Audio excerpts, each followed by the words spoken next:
बड़ी खबर आजमगढ़ से है। यहां 5 लोगों की संदिग्ध हालत में मौत हो गई है। शराब पीने से मौत की आशंका जताई जा रही है। 10 से ज्यादा लोगों की हालत गंभीर है, जिन्हें अस्पताल में भर्ती कराया गया है। पूरा मामला है माहुल कस्बे का। फिलहाल पुलिस पूरे मामले की पड़ताल में जुटी हुई है। तो ये बड़ी खबर आ रही है आजमगढ़ से। यहां पर 5 लोगों की संदिग्ध हालत में मौत हो गई है। ये बताया जा रहा है कि शराब पीने के बाद ही इन लोगों की मौत हुई है। 10 से ज्यादा लोग अभी भी बीमार हैं, उनको अस्पताल में भर्ती करा दिया गया है। माहुल कस्बे की ये तस्वीरें हैं जो आप टीवी स्क्रीन पर भी देख रहे हैं। शराब पीने से मौत की आशंका जताई जा रही है 5 लोगों की संदिग्ध मौत के बाद। पहले जो घटना हुई थी, लगभग 1 साल पहले घटना हुई थी, उसमें पुलिस के द्वारा गैंगस्टर एक्ट की कार्रवाई की गई है। जितने भी लोग थे उनकी 14 एक की गैंगस्टर एक्ट के अंतर्गत प्रॉपर्टी जब्त की गई है। अभी घटना हुई है, दुखद घटना है। हम लोग लगातार इस प्रयास में हैं कि जितने भी लोग हैं पहले सबका चेकअप करा लिया जाए, उनको बेहतर उपचार उपलब्ध करा दिया जाए। 2 लोगों को हिरासत में लिया गया है। जो भी लोग शामिल होंगे किसी भी प्रकार से, उन सबको बहुत कठोर कार्रवाई गैंगस्टर NSA 14 एक के अंतर्गत उनकी प्रॉपर्टी जब्ती करेंगे, ये सारी कार्रवाइयाँ की जाएंगी। और मेरे सहयोगी अभिषेक जुड़ गए हैं। अभिषेक, क्या डिटेल है इस खबर को लेकर? जी, निश्चित तौर पे आपको बताना चाहेंगे, आजमगढ़ जिले का अरोला थाना क्षेत्र का माहुल कस्बा है, जहां पर आज दिहाड़ी मजदूर जो होते हैं वो सरकारी ठेके की दुकान से शराब लेते हैं, जिसके पीने के बाद उनकी तबीयत अचानक बिगड़ती है। उसमें 5 लोगों की अब तक मौत की सूचना है, जिसमें से अधिकारी पुष्टि 3 पर हो चुकी है। अधिकारियों का कहना है कि 2 लोगों का जो है अंतिम संस्कार कर दिया गया है, इसलिए उनकी पुष्टि नहीं हो पा रही है। लेकिन और भी मौतों का आंकड़ा बढ़ा है, लेकिन आधिकारिक पुष्टि अभी तक 3 ही रह गई है। वहीं 10 से अधिक लोगों के बीमार होने की भी खबर है, जिन्हें अस्पताल में भर्ती कराया गया है। आपको बता दें, पहली बार नहीं, आजमगढ़ का ऐसा कोई कोना नहीं है जहां जहरीली शराब कांड से मौत न हुआ हो। दरमियान उस समय कार्रवाई होती है, लेकिन बाद में उसको सिर्फ कोरम पूरा करके छोड़ दिया जाता है। इसी का नतीजा है कि आजमगढ़ में प्रतिवर्ष यहाँ पर जहरीली शराब पीने से मौत हो गई है। अभिषेक, पुलिस क्या कह रही है? पुलिस ने कोई कार्रवाई की है इस मामले में अभी तक? तौर पे न्यूज़ 18 की खास बातचीत एसपी आजमगढ़ अनुराग आर्य से हुई है। उनका साफ तौर पे कहना है किसी भी दोषियों को बख्शा नहीं जाएगा। 2 दोषी हिरासत में लिए गए हैं, उनसे सख्ती से पूछताछ की जा रही है। इसके पहले जो मौत हुई थी उन पे कठोर कार्रवाई की गई थी, बावजूद इसके एक बार फिर से इसकी पुनरावृत्ति हुई है। इसको लेकर डीएम एसपी दोनों काफी सख्त दिखाई दे रहे हैं और उनका साफ तौर पे कहना है कि इनकी संपत्तियों को कुर्क किया जाएगा, इनके खिलाफ गंभीर धाराओं में मुकदमा दर्ज कर जेल भेजने का काम पुलिस करेगी। ठीक है अभिषेक, बहुत शुक्रिया आपका तमाम जानकारी के लिए। Editor in chief Rahul Joshi ने उत्तराखंड चुनाव के नतीजे पर गृह मंत्री अमित शाह से सवाल किया। उस पर अमित शाह ने कहा, निश्चित तौर पर उत्तराखंड में बीजेपी की जीत होगी। धामी जी ने कम वक्त में बहुत अच्छा काम किया है। उत्तराखंड में आपको क्या लगता है, कांटे की टक्कर दिखाई दे रही है? कांग्रेस कह रही है कि वो सरकार बना रहे हैं, आप कैसे निश्चित रूप से भाजपा की सरकार बन जाएगी, अच्छी सरकार बनेगी। धामी जी ने बहुत अल्प कालखंड के अंदर बहुत अच्छा काम किया। इन टोटो 5 साल में उत्तराखंड के अंदर 4 धाम के प्रोजेक्ट्स हो या बिजली के प्रोजेक्ट्स हो, ढेर सारे काम हुए और गरीब कल्याण वहां पर भी बहुत बड़ा मुद्दा है। कुछ आपने तीन मुख्यमंत्री रहे इस 5 सालों में, कुछ आपके बड़े नेता छटक के कांग्रेस की ओर गए, इसका कोई नुकसान हो सकता है? होता ही है, मगर एक पॉजिटिव वोट बैंक भी बड़ी जनरेट हुई।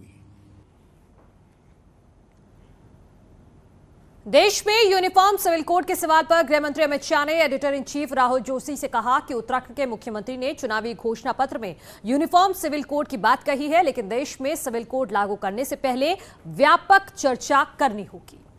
इस चुनाव में यूनिफॉर्म सिविल कोड का भी मुद्दा उठ गया। आप लोगों ने उत्तराखंड के चुनाव के 2-3 दिन पहले ही आप लोगों ने इस मुद्दे को उठाया, तो क्या आपकी सरकार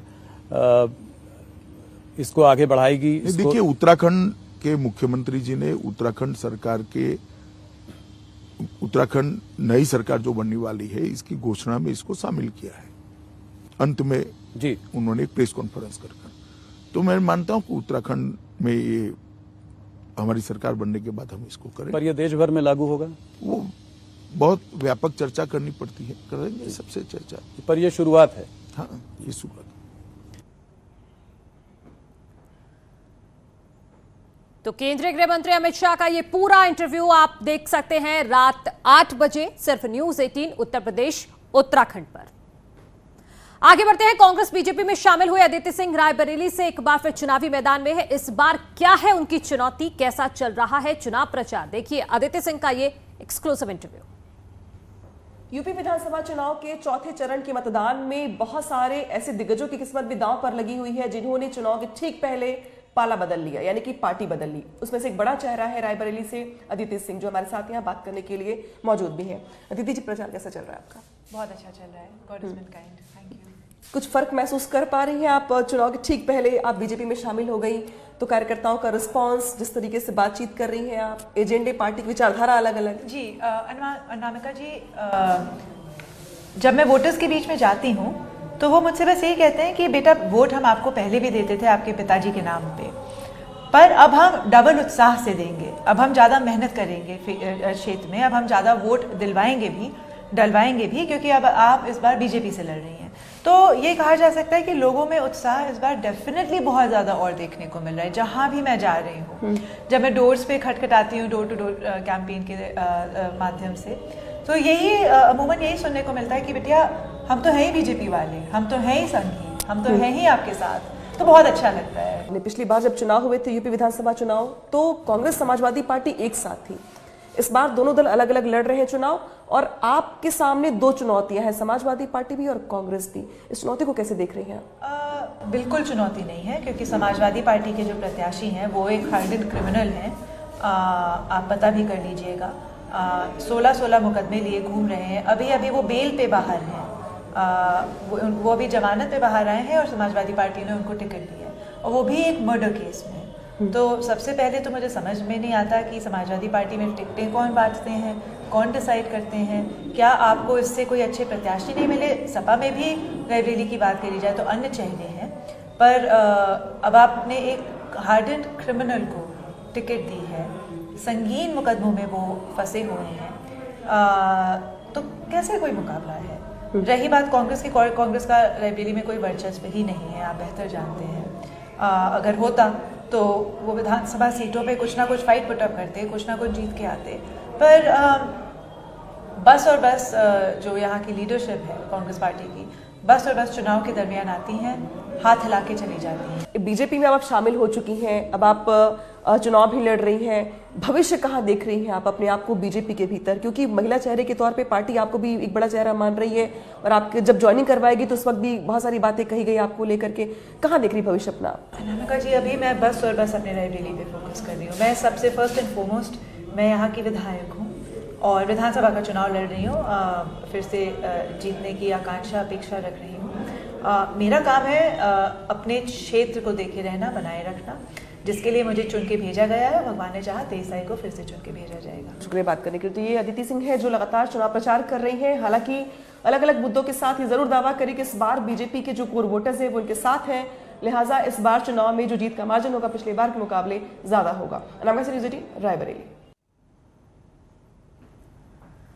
वहीं न्यूज 18 से खास बातचीत में प्रियंका गांधी ने बीजेपी पर जोरदार हमला बोला है। उन्होंने कहा है कि चुनाव में जनता के मुद्दों पर बात नहीं हो रही है। इसके अलावा उन्होंने पंजाब के सीएम चन्नी के यूपी वालों को लेकर दिए गए बयान पर भी सफाई दी है।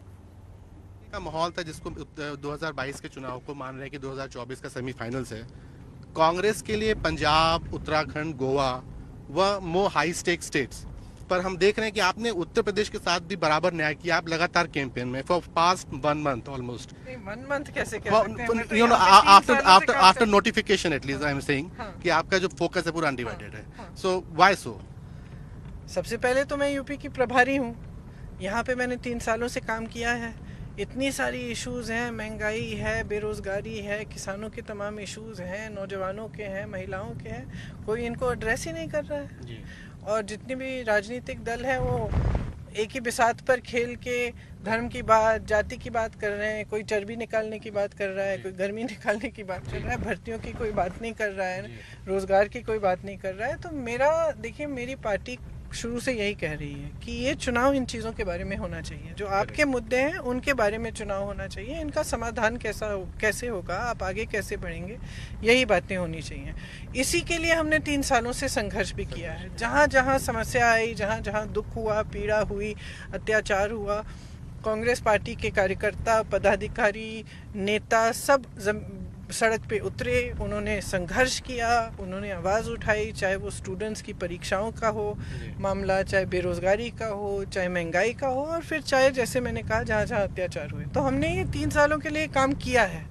तो ऑब्वियसली अब चुनाव आ रहा है तो हमारा पूरा फोकस चुनाव पे है, लेकिन हमारा आधार जो है वही है कि देखिए ये जो मुद्दे हैं यही महत्वपूर्ण मुद्दे हैं, इन्हीं पर चुनाव लड़ा जाना चाहिए। लग रहा है कि आपके ऊपर अटैक भी काफी हो रहे हैं, और मतलब वो उत्तर प्रदेश में बावजूद इसके कि अगर ये बाइपोलर कॉन्टेस्ट है, वो तो आप रिजल्ट्स के बाद पता चलेगा, बावजूद इसके अगर ये मान भी लेते हैं ऑन पेपर्स, तो भी आपके ऊपर इतने अटैक क्यों हो रहे हैं? अब एक वो नई कंट्रोवर्सी आ गई कि आपने कहा कि वो जो यूपी के भैया वाली जो कंट्रोवर्सी थी उस पर कुछ बताना चाहेंगे? देखिए, चन्नी जी बड़े जोश में थे उस समय, और वो मोदी जी के बारे में बात कर रहे थे, और जो आम आदमी पार्टी के जो अन्य नेता केजरीवाल जी और दूसरे जो नेता हैं, शायद चड्डा जी या जो भी हैं, उनके बारे में, हाँ, मतलब उनके संदर्भ में कह रहे थे कि पंजाब की सरकार पंजाबियों को बनानी चाहिए, पंजाबियों की सरकार, कोई बाहर से आकर पंजाब पर राज नहीं करेगा।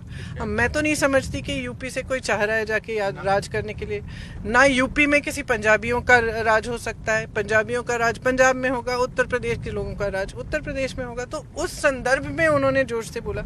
अब इनका काम है कि हर चीज़ को काट पीट के किसी तरह से प्रस्तुत करें। देखिए, जब भी ये करते हैं इस तरह के जो निजी हमले करते हैं कि ये दिखाने के लिए कि प्रियंका गांधी खड़ी थी और यूपी के लोगों का अपमान हो, क्यों कर रहे हैं? क्योंकि जानते हैं कि पिछले 3 सालों से तो मैं लड़ रही हूँ, है ना। तो जब राजनीतिक मुद्दा नहीं बचता ना, तभी निजी हमले होते हैं। ये एक मेरे ख्याल से एक सच्चाई है राजनीति की, कि जो मैं राजनीति कर रही हूँ, मेरी विचारधारा पे, मेरी योजनाओं पे, जो मैं कह रही हूँ महिलाओं के सशक्तिकरण की बात, जो मैं विकास की बात कर रही हूँ, इस पे बोलिए ना। और वक्त हो गया एक छोटे से ब्रेक का, जल्द लौट रहे, कहीं मत जाइए।